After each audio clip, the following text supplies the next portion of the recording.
कल की कथा में हम लोग सुने कि शोकाविष्ट अर्जुन को शोक निवृत्ति का उपदेश देने के लिए भगवान गीता का ज्ञान अब यहाँ से शुरू कर रहे हैं। दूसरे अध्याय के 11वें श्लोक से कहते हैं, कल हम लोग सुने थे और उसी की व्याख्या आज भी कि त्वम अशोच्यान, तुमने शोक न करने योग्य का अन्वशोच शोक किया है। त्वम अशोच्यान अन्वशोच चौ माने और, एक तो किया ही तुमने, शोक न करने योग्य का शोक किया है, और प्रज्ञावानान भाससे, और विद्वान पंडिताई की तरह बातें कर रहे हो, कह रहे हो। वो भी किससे? तो मुझसे। मुझसे मतलब कि तुमने मुझे अभी अभी गुरु रूप में स्वीकार किया है। और प्रज्ञावानान भाससे, परंतु गतासून च अगतासून, गतासून कहते हैं जिनके प्राण चले गए उनके लिए, और अगतासून जिनके प्राण नहीं गए हैं उनके लिए पंडिता न अनुशोचंती, पंडित लोग शोक नहीं करते। जब तुम पंडित बन गए, पंडिताई कर रहे हो, फिर ये दो गलती कैसे तुमसे हो रही है? इसका मतलब तुम मूर्ख हो, तुम पंडित नहीं हो। तुम्हारे भीतर तो शोक इसलिए पैदा हो गया है क्योंकि तुम संसार के प्राणी और पदार्थों में भेद कर लिए हो कि ये मेरे हैं और ये मेरे नहीं हैं। और जिनको तुम मेरे हैं ऐसा कहते हो तो वहाँ ममता, कामना, प्रियता, आसक्ति अपने आप उत्पन्न हो जाती है। और यही तो शोक का, चिंता का, भय, उद्वेग, हलचल, संताप आदि जितने भी दोष हैं उसके कारण बन जाते हैं।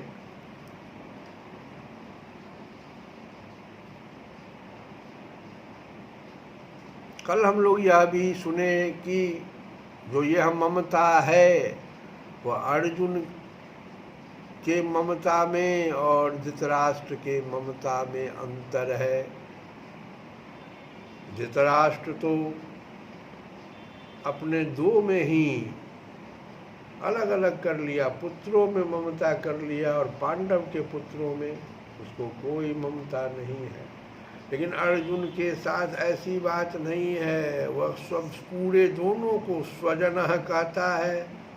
स्वजनम ही कथम हत्वा, ये सारे मेरे जो स्वजन खड़े हैं तो स्वजनम ही कथम हत्वा सुखिनः श्याम माधव, मैं कैसे सुखी हो सकता हूँ, ये कह दिया।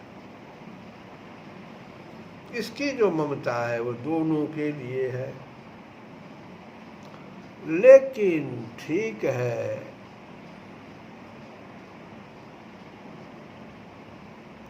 बात वहाँ नहीं है। बात है कि मनुष्य के सामने जन्मना, मरना, लाभ, हानि, ये सब जो है ये सब कुछ परिस्थिति ऐसी आती है, और वह जो आती है वह प्रारब्ध के कारण आती है। अर्थात अपने किए हुए कर्मों का ही फल है वो। जैसे जन्म, आपका कहाँ जन्म हो जाएगा, किस योनि में जन्म हो जाएगा, और जब जन्म होगा तो मृत्यु होगी ही।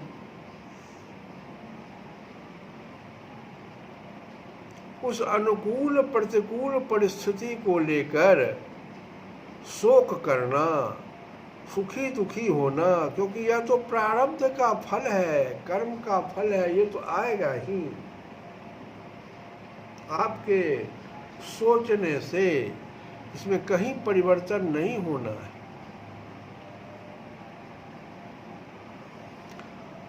दूसरी बात, संसार में दो चीजें हैं, एक सत है, एक असत है।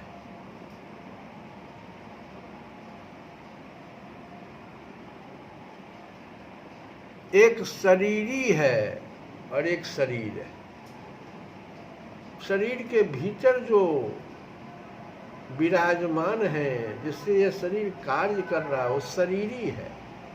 और एक शरीर है, शरीरी सत है, शरीर असत है।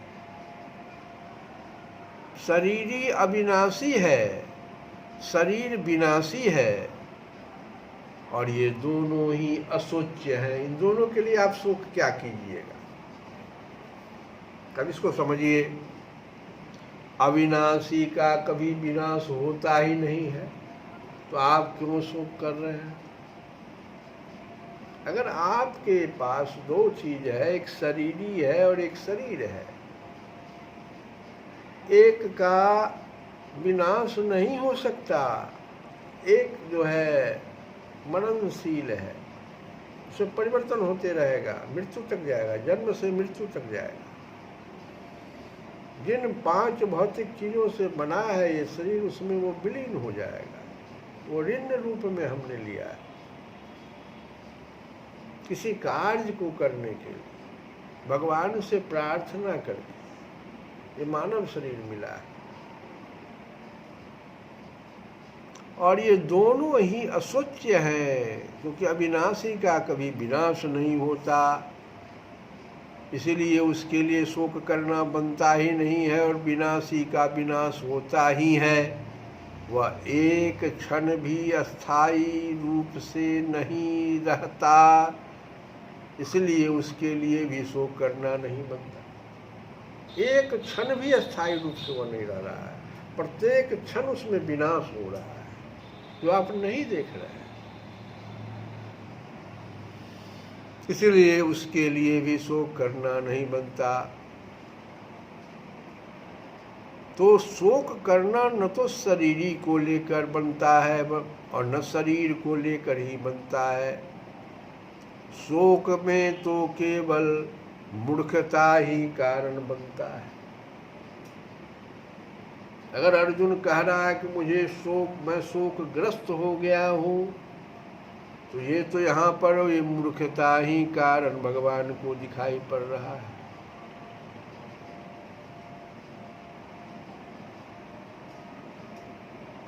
परिस्थिति चाहे अनुकूल आवे चाहे प्रतिकूल आए,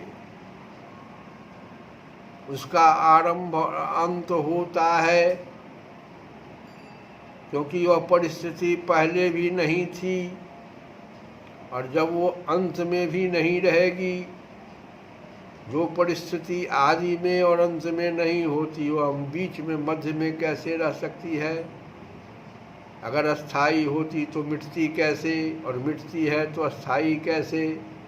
ऐसे प्रतिक्षण मिटने वाली अनुकूल प्रतिकूल परिस्थिति को लेकर भी हर्ष शोक करना, सुखी दुखी होना केवल मूर्खता ही है।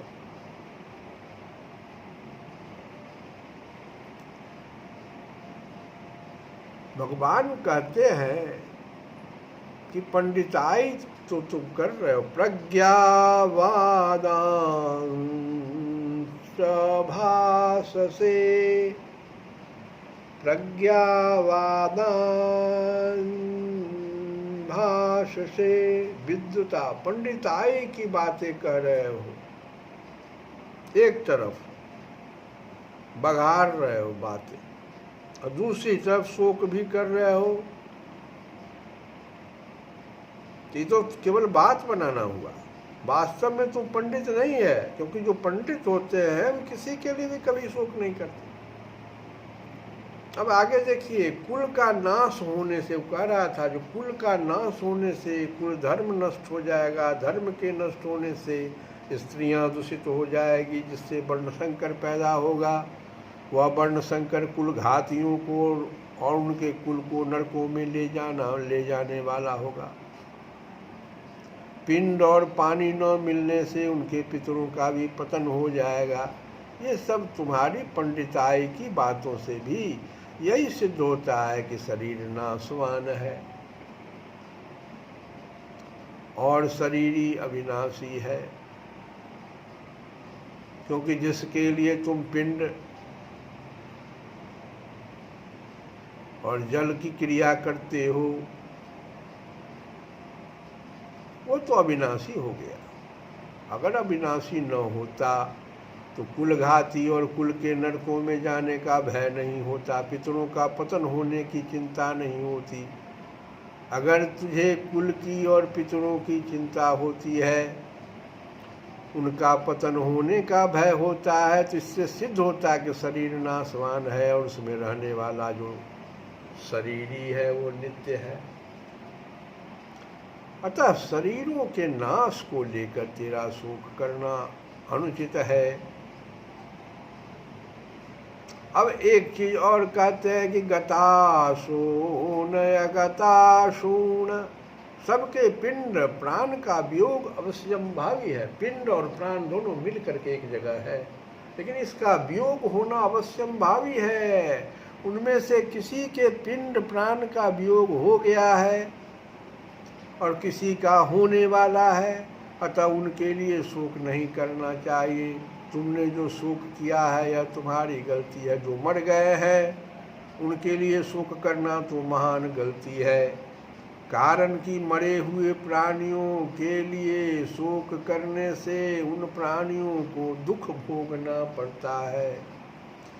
जैसे मृत आत्मा के लिए जो पिंड और जल दिया जाता है वह उसको परलोक में मिल जाता है, ऐसे ही मृत आत्मा के लिए जो कफ और आंसू बहाते हैं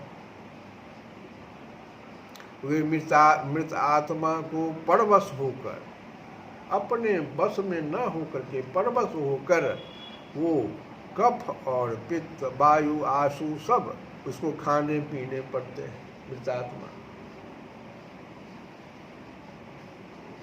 ये आपका पंचतंत्र मित्र भेद 365 में भी आया और स्कंद पुराण में भी आया है। पहले हम लोग पंचतंत्र से देख लें मित्र भेद में कि श्लेषमाश्रु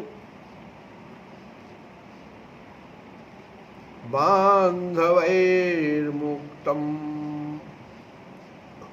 प्रेतो भुंक्ते यतो वशः तस्मान् रोदितव्यं हि क्रियाः कार्याश्च शक्तितः। मृत आत्मा को अपने बंधु बांधवों के द्वारा त्यक्त कफ युक्त आंसुओं को विवश होकर खाना पीना पड़ता है, इसलिए रोना नहीं चाहिए। प्रत्युत अपनी शक्ति के अनुसार मृत आत्मा की और्ध्वदैहिक क्रिया करनी चाहिए। मरने के बाद वाली जो क्रियाएं हैं वह करिए अपनी शक्ति के अनुसार, लेकिन वो नहीं करिए, क्योंकि मृत आत्मा को जो उनके लिए जो कफ और आंसू बहाते हैं वे मृत आत्मा को परवश होकर खाने पीने पड़ते हैं। फिर देखिए स्कंद पुराण में भी आया है कि मृतानां बांधवायेतु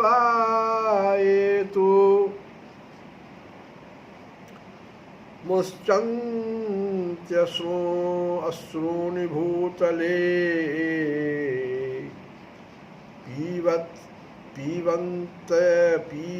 पीबन्त्यश्रूणि तान्यद्धा मृताः प्रेताः परत्र वै।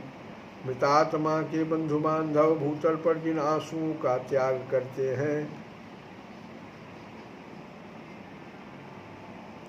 उन आंसुओं को मृत आत्मा परलोक में पीते हैं।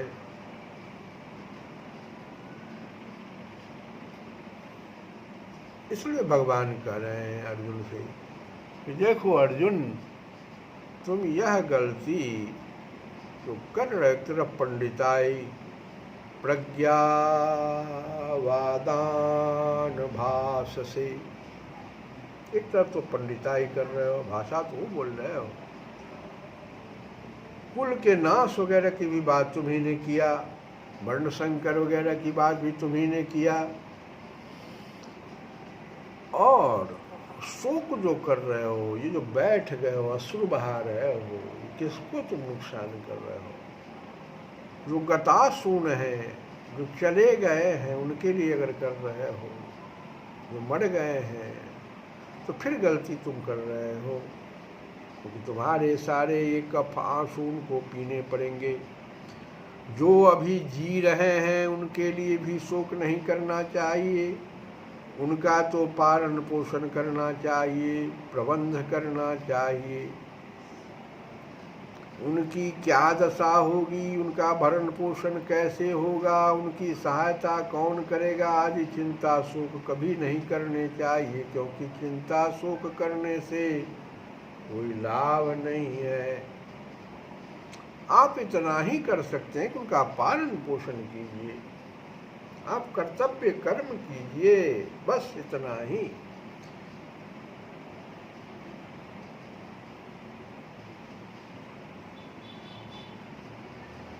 और जो तुम कह रहे हो कि मेरे शरीर के अंग शिथिल हो रहे हैं, मुख सूख रहा है आदि, ये सब जो विकार तुम कह रहे हो, ये सब विकार पैदा हो रहा है, इसका मूल कारण क्या है?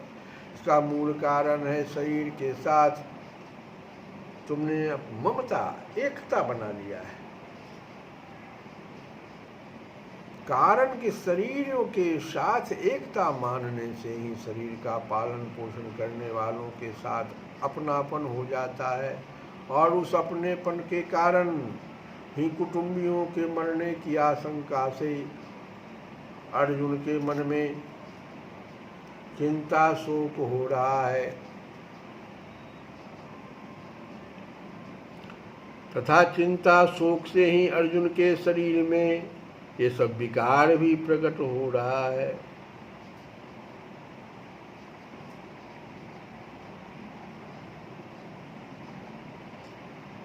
तो इस प्रकार से कहते हैं भगवान की नानुशोचन्ति पंडिता, जो पंडित लोग हैं वो तो शोक करते नहीं है। सत और असत, विवेकवती बुद्धि का नाम पंडा है, इसी को पंडित इसीलिए कहा गया। सत और असत,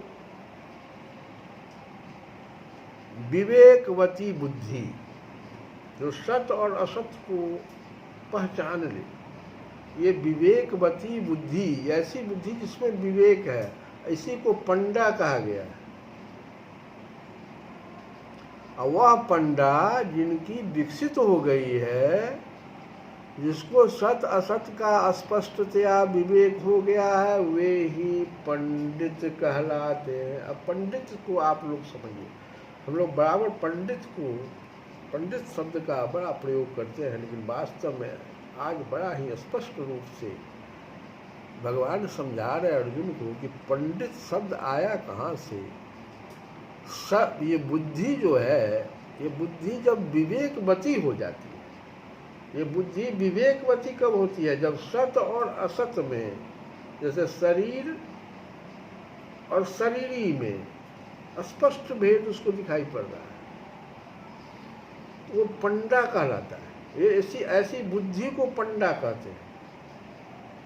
और जो व्यक्ति इस पंडा को प्राप्त कर लिया है, उस जिसकी बुद्धि ऐसी हो गई है, वे पंडित कहलाते हैं। पंडा है जिनकी बुद्धि, वही तो पंडित कहलाते हैं। ऐसे पंडितों में सत असत को लेकर शोक नहीं होता।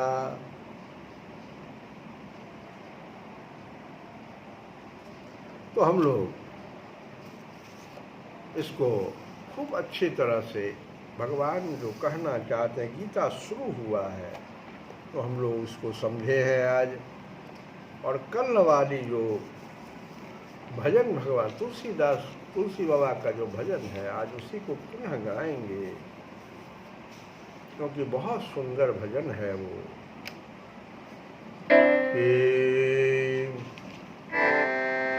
राम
कहते हैं तुलसी बाबा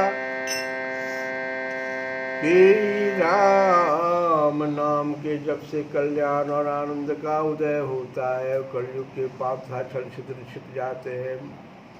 बबूल का बीज बोकर आज तक किसने आम के फल पाए, अतएव तू व्यर्थ गप्पे मार कर अपने दुर्लभ मनुष्य जन्म को नष्ट मत कर। यही बात तो अर्जुन से भगवान करेगी, व्यर्थ का तुम बात कर रहे हो, गप्पे खाली मार रहे हो, बात बना रहे हो, इससे अपने जन्म को नष्ट मत कर।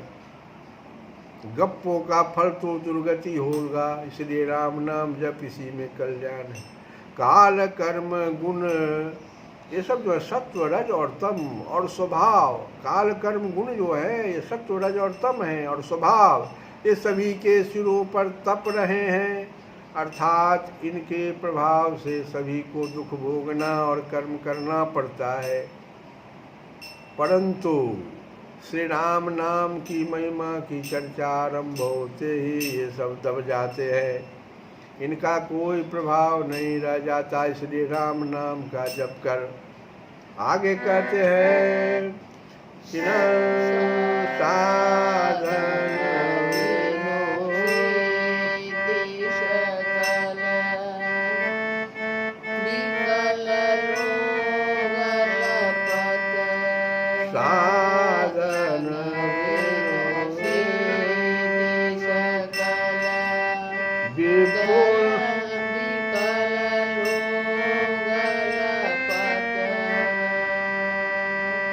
कल युग बर बनि जय विपुल, कल युग बर बनि जय विपुल, नाम नगर खपत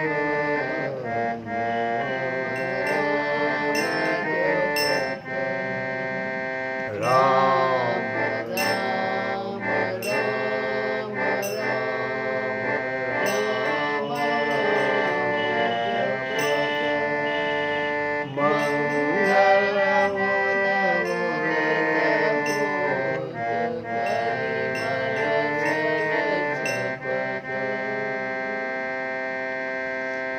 कहते हैं तुलसी बाबा के काल कर्म गुण और स्वभाव ये सभी के सिरों पर तप रहे हैं, अर्थात इनके प्रभाव से सभी को दुख भोगना और कर्म करना पड़ता है। परंतु श्री राम नाम की महिमा की चर्चा आरंभ होते ये सब दब जाते हैं, इनका कोई प्रभाव नहीं रह जाता, इसलिए तुम राम नाम जपो। लोग बिना ही साधनों के सारी सिद्धियां पाने के लिए व्याकुल हैं, पर यह कब संभव है? हाँ संभव है। कलयुग का ढेर वाणिज्य व्यापार माल मत्ता नाम नगर में खप जाता है, अर्थात कलयुग का पाप समूह राम नाम के प्रताप से नष्ट हो जाता है। कलयुग बर वाणिज्य विपुल नाम नगर खपत। आगे कहते हैं नाम सो प्रतीत,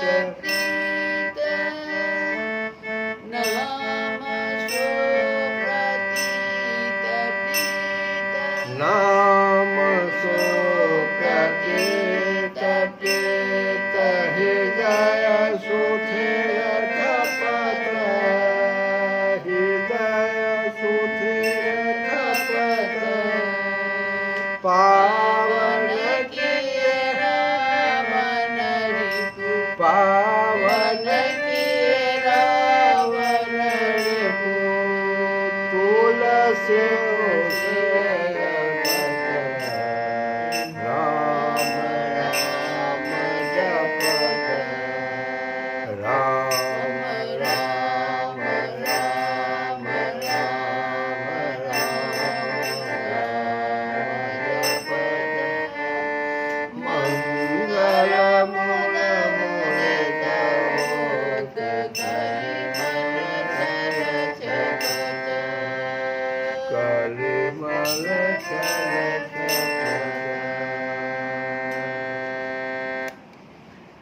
तुलसी बाबा कहते हैं कि नाम में विश्वास और प्रेम करने से हृदय भली भांति स्थिर शांत हो जाता है। राम जी के नाम ने रावण सरीखे शत्रु और तुलसी सरीखे पतित को भी पावन बना दिया। श्री कृष्ण गोविंद हरे मुरारे, हे नाथ नारायण।